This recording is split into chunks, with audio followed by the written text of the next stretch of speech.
Afternoon বন্ধুরা, কেমন আছো? আশা করছি তোমরা সুস্থ আছো এবং ভালো আছো। তোমাদের আশীর্বাদ ও ভালোবাসা আমি এবং আমার পরিবারের প্রতিটা মানুষ ভালো আছে। না বিশ্বাস ব্লগের নতুন একটা ভিডিওতে তোমাদেরকে জানা অনেক অনেক স্বাগত আর অনেক অনেক ভালোবাসা। এখন ওই 5টা মতো বাজে, 5টা বাজেনি, 4:45 বাজে। এখন আর কি জিনিস সব কিছু রেডি করবো। ওই যে সব কিছু রেখেছি ওখানে, সব গোছাবো। চলো ফল টল কেটে নিই, কেটে তোমাদের সাথে চলো শেয়ার করি। এই যে ফল সব ধুয়ে নিয়েছি, একটা একটা করে ফল কেটে দেব। আর এই যে গুড়, এই সব কিছু আছে। আর এমনি কলা আছে, এই কলাগুলো এমনি আনা হয়েছে, এগুলো পরে আর যদি লাগে দেওয়া হবে। আর এই ফল বেশি আনা হয়েছে, একটা একটা করে কেটে দেব। আর এই যে নারকেল, এটা ভেঙে এই সিন্নিতে আর কি দেবো। তা চলো ফল টলগুলো কেটে মানে বানিয়ে নিই, ফল টলগুলো বানিয়ে পুজোর ফলটা বানিয়ে নিই। তোমরা দেখতে থাকো কেমন। কি বলো তো, আমরা যখন বলি না, এটা বলা উচিত না। যেরকম ওই যে ফল কেটে নিই বলছি, আমার একদম মাথাতে নেই ওটা। ফল কাটা বলতে নেই, ফল বানাচ্ছি। তা যাই হোক, এদিকে দেখো আজকে হচ্ছে ফলহারানি অমাবস্যা। তা আমার যেহেতু ভিডিওটা দিতে জানোই যে আমি ঠিকঠাক করে ভিডিও দিতে পারি না, তা আমি ওই ভিডিও করে রেখেছি, তা আর তোমাদের মাঝে দেবো না, এটা কখনো হতেই পারে না। যার কারণে ভিডিও তো তুলে রেখেছি, ভাবছি দেরি হোক তবুও তোমাদের মাঝে তুলে ধরবো। তাই এদিকে দেখো আমি কিন্তু নারকেল আর কি কুড়িয়ে নিচ্ছি, আর আমি দিতে যাব বড় ঠাকুরের পুজো। আজকের দিনটাও ভালো, আর আজকে জানো তো অনেকেই শুনছি উপোস করবে, আর আমারও মন চাইলো। আগের দিন রাত্রেই ঠিক করলাম আজকে পুজো দেব।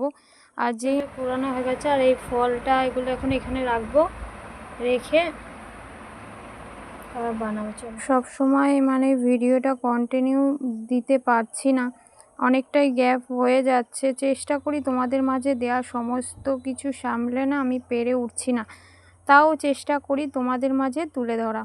তাই এইদিকে অনেকটাই কিন্তু ওই যে বললাম বেলা হয়ে গেছে, ওর জন্য একে একে সব গুছিয়ে নিচ্ছি, কারণ পুজো দিতে যাব। আর এটা তো সন্ধ্যের আগে আগেই পুজো মন্দিরে আর কি বসে যায়, তা আর কি মন্দিরে দিতে যাব আর কি পুজো। তা যাই হোক, এদিকে ওর জন্য একে একে গুছিয়ে নিচ্ছি। আর এটা একটা মাপে দিতে হয় সিন্নি প্রসাদটা, তাই আর কি সব কিছুই একটা মাপে আছে। 250 গ্রাম করে সব কিছুই দেব, 250 গুড়, 250 আটা, 5টা কলা, এরকম একটা মাপে দিতে হয়। তা যার কারণে আমি আগের দিন রাত্রেই তোমাদের দাদাভাই বলল যে কালকের দিনটা ভালো আছে, তা তুমি কি দেবে পুজো? আমি ভাবলাম যে যখন মন চেয়েছে আর ঠাকুরও চেয়েছে, ওর জন্য ভাবলাম পুজোটা দিয়েই দিই। একটা জিনিস জানো তো, যত সময় না ভগবান চায় তত সময় কিন্তু তার কাছে যাওয়া সম্ভবই না। তা যাই হোক, ভগবান চেয়েছে, আমি অনেক দিন থেকেই ভাবছি দেব দেব, সেই দেয়া দেখো হঠাৎ করে আগের দিন রাত্রে ভাবলাম, আর পরের দিন ঠিক ঠাকুর আমার ঠিক পুজোটা নিয়ে নিল। তা যাই হোক, পুজোটা দিয়ে সত্যি আমার অনেকটাই ভালো লাগছে। আজকের দিনটা যেহেতু অমাবস্যা আছে, আবার তার মধ্যে ফলহারিণী অমাবস্যা, আজকের দিনটা সত্যি খুব ভালো। আর আজকে বড় ঠাকুরেরও খুব ভালো দিন। তা যাই হোক, ওর জন্য ফলগুলো বানিয়ে নিচ্ছি। আর তোমাদের দাদাভাই, আমি এখানে যেহেতু অনেকটা এখনও বেলা আছে, একে একে ওই 5টা মতো প্রায় বাজে, তা এখন একে একে গুছিয়ে নিচ্ছি। তোমাদের দাদাভাই বললো আসার সময় দুধ নিয়ে আসবে, কারণ এখানে না দুধ পাওয়া যাচ্ছে না, কারণ ঘোষ অনেক দেরিতে আসে, আর দুধ বললো অত বেলা অবধি থাকবে না, নষ্ট হয়ে যাবে। যার কারণে আমি আর সাহস করে নিলাম না। আর এখন তো প্রায় মানুষই ওই প্যাকেট দুধই দেয়, আমিও ভাবলাম তাহলে তাই করব। তাই তোমাদের দাদাভাইকে বললাম তাহলে প্যাকেট দুধই নিয়ে এসো। তা এদিকে দেখো আমি ফলগুলো এক এক করে একটা একটা করে ফল, সব 5 রকমের ফল আর কি বানিয়ে নিয়েছি। আর এদিকে তো তোমরা দেখলে সিন্নিটা আমার বানানো হয়ে গেছে। আর এইদিকে দেখো তোমাদের দাদাভাই কিন্তু চলে এসছে দুধ নিয়ে। এবার দুধটা আর কি ওই প্রসাদে দেব। পুজোর অনেক সামগ্রিক নিয়ে এসছে, সেগুলো আর কি আরও দেবো, যেরকম একটু খই, তারপর দুধ, তারপর আর একটু আটা, এগুলো সব নিয়ে এসছে। এগুলো একটু বাড়িয়ে দিতে হবে, প্রসাদ রয়েছে ওটা বাড়িতে এনে একটু বা একটু বাড়িয়ে দেব, দিয়ে সবাইকে তো প্রসাদ দিতে হবে, বাড়িতেও একটু মার ওখানেও পাঠাবো। ওর জন্য ভাবলাম যে তোমাদের দাদাভাইকে বলেছি একটু দুধ, একটু কলা আর একটু আটা একটু বেশি করে আনতে।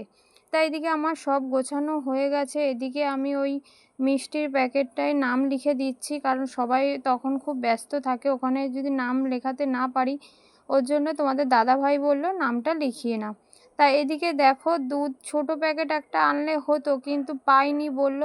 তার যেহেতু একটা মাপের যেহেতু দিতে হয়, তো ওর জন্য আমি ভাবলাম একটু বেশি থাক তবু ভালো, কম যেন না হয়।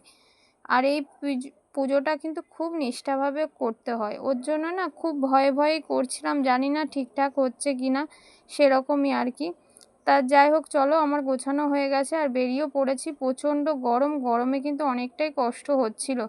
তা দেখো এখন কিন্তু বাইরে ভালো বেলা আছে, কিন্তু যেতে যেতে আমার কিন্তু সন্ধে হয়ে যাবে।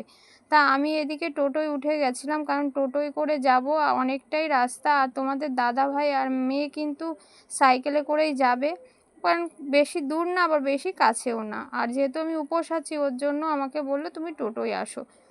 দুজনে তো আর সাইকেলে ওঠা যাবে না, ওর জন্য আমি টোটোয় গেলাম, মেয়েকে তোমাদের দাদাভাই নিয়ে আসলো। এসে দেখছি ব্রাহ্মণে প্রায় গোছানো হয়ে গেছে আর পুজো বসেও গেছে। আমিও বসেছি, কিন্তু খুব গরম আজকে পড়েছিল জানো তো, এতটাই গরম আর ভিড়ও মানে প্রচুর ভিড় হয়েছে।